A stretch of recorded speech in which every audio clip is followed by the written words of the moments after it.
Pemirsa, Lembaga Survei Political Communication Institute merilis sejumlah nama Menteri Kabinet Kerja yang dinilai berkinerja buruk selama 6 bulan masa kerja.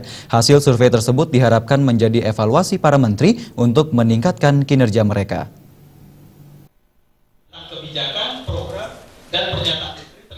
Dalam riset dan kajian yang dilakukan Polkom, dengan teknik pengumpulan data berupa 32.000 berita di 15 media massa nasional selama 6 bulan terakhir, nama Menteri Hukum dan HAM Yasona Laoly menempati urutan pertama sebagai menteri berkinerja buruk.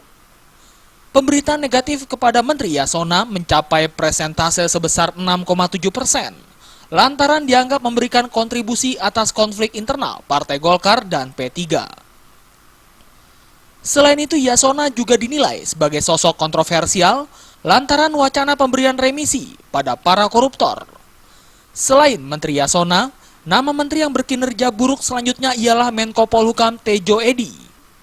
Dengan persentase sebesar 6,3%, kinerja buruk Menteri Tejo sendiri terkait pernyataan kontroversial soal kisru KPK versus Polri. Urutan selanjutnya ada Menteri SDM Sudirman Said dengan persentase sebesar 4,1% yang tak mampu mengendalikan harga BBM dan mafia migas. Untuk dua nama menteri selanjutnya ditempati oleh Seskap Andi Wijayanto serta Menteri BUMN Rini Sumarmo. Direktur Eksekutif Political Communication Institute Heri Budianto berharap hasil riset dan kajian yang dirilis tersebut dapat dijadikan evaluasi oleh para menteri yang bersangkutan untuk meningkatkan kinerjanya, terlebih saat ini tengah hangatnya isu perombakan kabinet.